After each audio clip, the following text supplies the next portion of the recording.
chapter 32.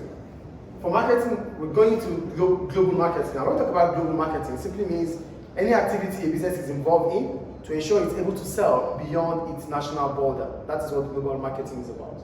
Then it takes us to glocalization. For glocalization, it simply means the combination of ethnocentric and polycentric marketing approach. So I'm going to read. Glocalization. It involves the ability of a business to adapt to local expectation in order to succeed internationally. So we talk about glocalization because what we think about mostly is the local expectation. Either we approaching the local, either we producing to meet up with local expectation, or we assuming that whatever is good locally is also good internationally. Get glocalization here. It's either we think about producing a product producing a product that is in adaptability with the local community, or we believe that whatever we produce locally will be good internationally. That is what glocalization is about. So by involving local tastes and preferences, so whatever we produce, it's all about thinking globally while in local. You think globally while you are in a local business. That is what glocalization is about. So what are the different marketing approaches you can use when it comes to glocalization? The first one is ethnocentric approach. For ethnocentric approach, you can call it domestic approach. Domestic approach. Why is it domestic approach? It's domestic approach because we figure out that whatever we produce locally here, it's also beneficial abroad. So I wrote, ethnocentric approach. This approach allows the business to produce a local product which is deemed good for local consumption in the global market. So a Libyan business produce a product here in Libya, but that business feels that whatever it produces here locally, it can sell it internationally. That is ethnocentric. Do we get ethnocentric here? Hello, are you here? Please? Sit down properly. Do we get ethnocentric here? We produce a product here locally, and we feel that whatever we produce locally, in as much as it's good locally, it should be good internationally. That is ethnocentric. We call it domestic approach. Do you understand domestic approach here? Yes. Good. So what are the benefits of domestic approach? The first one is economies of scale. Why do we talk about economies of scale here?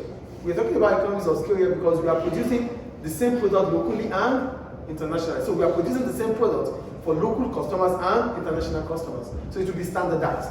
So we have a large scale of operation because we have large customer base, locally and internationally. And that's because we have a large customer base, it means our average cost of production would fall because we'll be able to spread the cost across all the products we produce. That's the first advantage of glocalization or ethnocentric approach or domestic approach. The second one, there are no development costs to adapt to the market. So the market is already there. So we don't have to adapt into that market because we believe that whatever we produce in Libya is good enough for customers in Turkey. So we don't have to adapt to the taste and preferences in Turkey. Do you get the point or not? What we produce here for the local customers here is good enough for Turkish people, the Turkish. So that means whatever we produce here will be good enough over there. So we don't have to adapt to their market, and that reduces our cost. But if we have to adapt, it means we have to understand what their customers want, then we produce, then it will be expensive. So because we are not thinking about adaptation, then whatever we produce is good enough for them there. So that reduces our cost, and that's a benefit. Because as soon as your cost reduces, you'll be able to make more profits. However, the product may not sell well if not adapted to the local market. And here we're talking about the marketing mix. Yes, we think about producing a product in Libya. The product is a Libyan product, and we feel that it will be sold. The local community in Turkey would still buy it. What about if they don't buy it? They might not buy it because of customer taste. They might not buy it because of preferences. They might not buy it because they want to buy their own local-made products. So it is highly risky. Do you get the point I'm making here?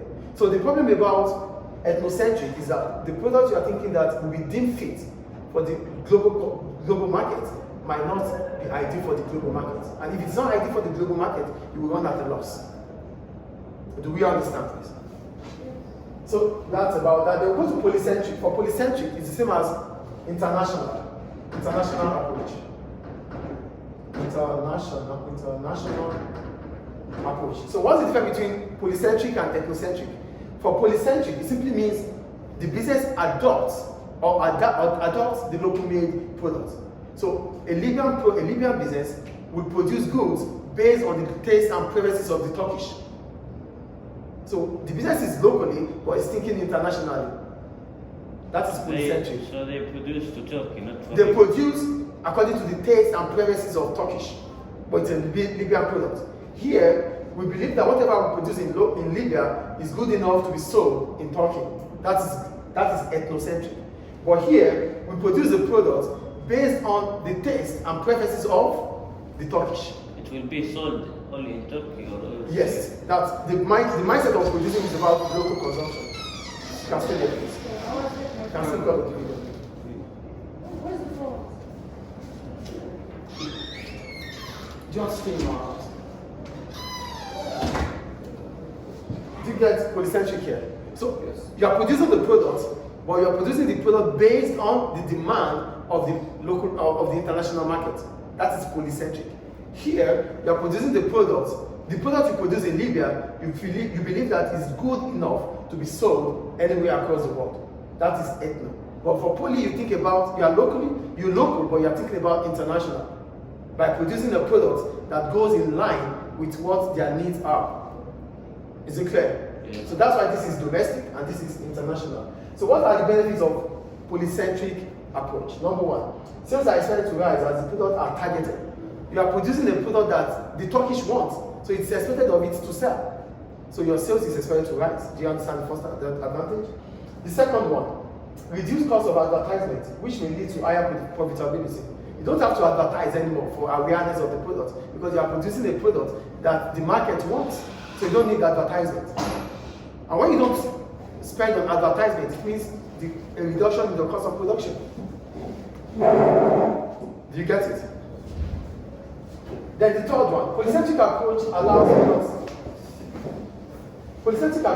a product to meet the needs of customers. Because it's polycentric approach, it means we are producing a product that meets the needs of customers. And if customer needs are met, that will bring about customer loyalty. So a business that uses this approach might be having more customers to itself. Do you understand the benefits here? However, adopting a local market may be quite expensive and risky. Here you have to adapt to the local consumption, and that might be risky because it's expensive to adapt to a market that is not yours. And what about after adapting and spending so much, the market doesn't even want the products? So that is why it is risky. Do we understand? So that's the difference between ethnocentric and polycentric. But both combine together. When both are combined together, we call it glocalization. And that is what we call geocentric approach. So for geocentric approach is glocalization, which means we combine both the ethnocentric and polycentric.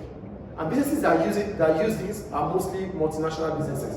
And why do they use geocentric approach? They use it because they need to understand both the local market and international market. So for them to remain competitive and to have a better position in the market, they have to understand both the local markets, the local customers, and the international customers.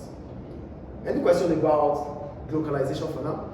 Sir, Yes. what is globalization? Glocalization simply means you think you are local, but you are thinking globally. A local business that thinks globally. Can you give me an example? A business, a Libyan product, a Libyan business.